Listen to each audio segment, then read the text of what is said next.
2 here. Got quite a crowd here at the PlayStation E3 booth. So here you can see, again, so Resident Evil 2 is very near and dear to tons of people's hearts. And just this first shot of the Raccoon City Police Department, like the huge open foyer, like tons of nostalgia just like hit you. It's pretty crazy. Like, not everything is exactly where you remember it, but that's kind of intentional because this game isn't just a remake. It's a whole new game that we're building off of the foundation that the original game had built. So there's going to be a lot of familiar stuff, but there's going to be a lot of new stuff as well. So. And that's how you got to do it, right? I mean, it's been close to 20 years, hasn't it? Yep. Right. This game alone, 20 years. Wow. Does it make you feel old, Sid? I feel old when I know. that. That makes me feel a little old. David, Marvin, you there? I found a way out. It's in here. So did you actually go back and rewatch the original and then like frame by frame decide what you wanted to keep in and what you wanted to update? Definitely, yeah. Some of them were like are pretty faithful to the originals, but something like this back in the day on PlayStation, it was the graphic power is not quite the level of PS4 or PS4 Pro just yet. A lot of the movements, characters jumping around, fully voiced stuff. It's a little bit more crude, but definitely classic. But some stuff is new, but some of the originals are there as well.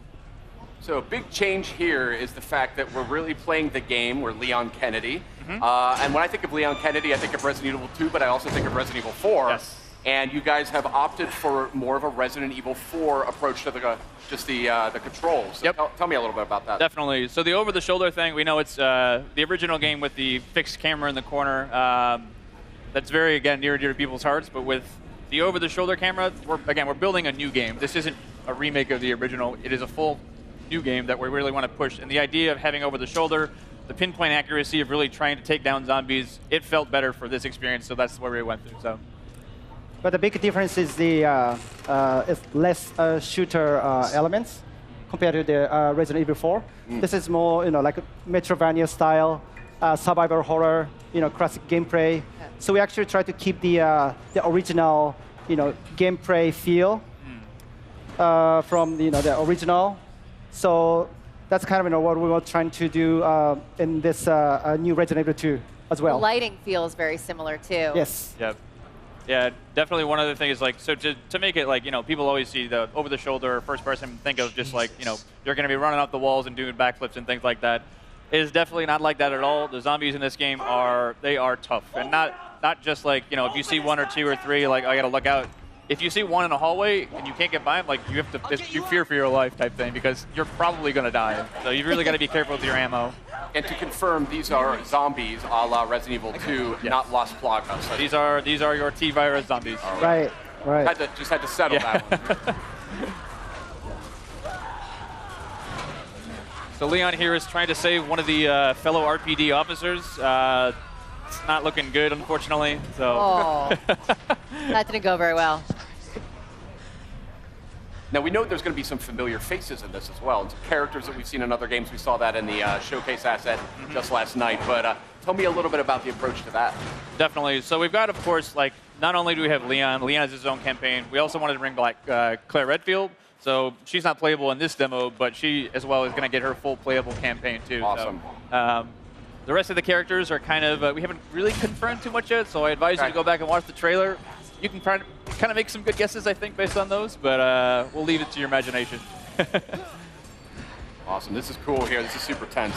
So we're getting into here. So every time a zombie bites you, you really feel like you get that over-the-shoulder perspective really helps because you get to see the zombies. You really feel them kind of like bite into your neck just like that. Yeah. It kind of disorients you, too, when you get that, so you're spun around. It creates sort of a real sense of like, oh, crap, what's going on? A zombie is actually attacking me. And this is all running in the engine of Resident Evil 7, right? It is. This is actually the RE engine. So the same game that powered RE7 is actually going to be running this game, too, as well. H, are you okay? You going to do this? Yeah. It's very terrible. So again, like, they are no joke. Like, you get bit once or twice, and it's almost done. So. Oh, really? Okay. Yeah. Look at this, like restroom. We added the restroom.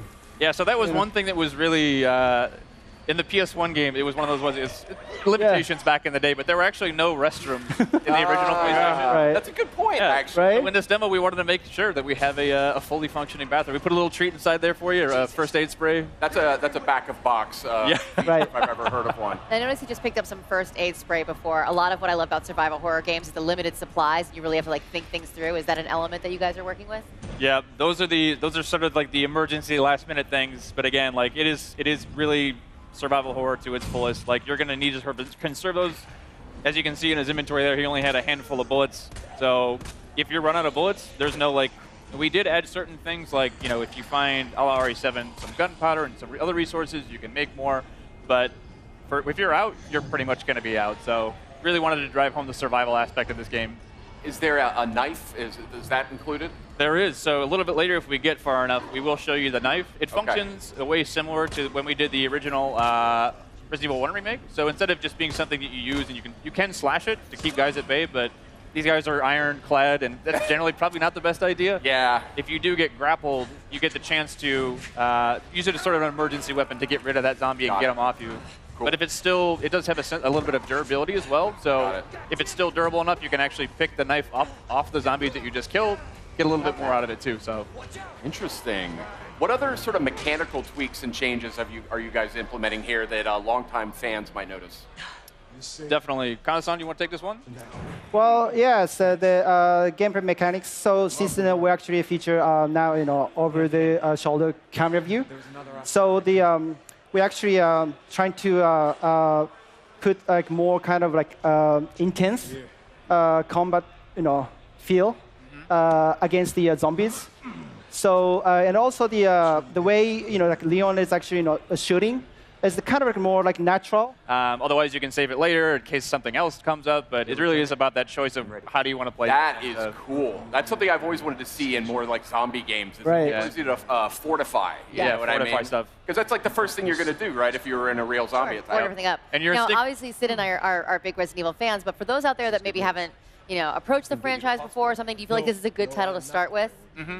Definitely. I mean, this is almost the like Resident Evil 2 is obviously the second game in the franchise, but really is sort of the genesis of where a lot of the groundswell around the brand came up. So again, if you haven't played this title before, the story is about Raccoon City is a Midwestern town. A mysterious outbreak hits. Zombies are everywhere. It's Leon, the guy with the RPD vest on here. It's his first day on the job as a cop, and he's basically coming to work, and what happened? There's zombies everywhere. He's finding his comrades are basically going through hell. And Claire Redfield, who is the other character in the game, she's a college student. She's looking for her brother Chris, who works in the Special Forces. And they basically fates intersect, and you'll be able to sort of see each other's perspectives throughout the game. So now he's got the combat knife. yes. From, so here we have our knife Yeah, that we get from Marvin. Marvin. Yes. Using the knife always reminds me of back in the day. It's like you get a couple rounds inside the zombie, and then like just to make sure, get a couple slashes on the ground. Because half the time they'll come up and just like grab you as you walk by. This is not how I imagined it. So again, a lot of these rooms, especially this one too, it's like that door necessarily wasn't there in the first game or the original RE2, but this room is super iconic for a lot of reasons, but it's not quite the same as you might remember it too. If you turn this corner in the original game, you might have remembered something crawling by that window. It's not there anymore, but it takes a lot different forms later. So again, we want to keep people on their toes. They expected that there, but we're going to move it because we don't want you to know everything that's going to come you can't have the dogs jumping out of the same window, right? RE's all about jump scares and getting people off their seats. So like, if they know everything that's coming, that's no fun. Now, I don't want you to spoil anything here, but I've played Resident Evil 2 quite a few times. Is there the same general sort of arc to the experience, or? There is. So I'd say that the story on the whole, here's a great shot of the RE Engine's proudest work here. Pretty nasty. Crazy. But yeah, so the story as a whole, like in general, you'll see a lot of the same things be happening, but again, it's not exactly the same. So you'll see characters that you might have just like talked with very briefly. You get a little bit more backstory into there. Places that you just walked by in downtown Raccoon City, you're going to get a chance to go in there and play a little bit more. So. And you had mentioned Claire will be a playable character. Will that sort of cross over, they had the ability to sort of interact with each other's storyline a little bit in the original game? Right, from time to time. So it's going to be slightly different because back in the day it was we call it a zapping system. You could play A and B scenarios, but we wanted to have each character have their own separate campaign. They certainly will be crossing over, but it's going to be updated, modified for this new version of the game too. So awesome. This is looking great, guys. I'd love to sit here actually and do this for about another 15 or 20 minutes, but I think we actually got to get going. He's feeling a you little just leave him be. That's fine too. All Leave him right. do his stuff. So Very reluctantly.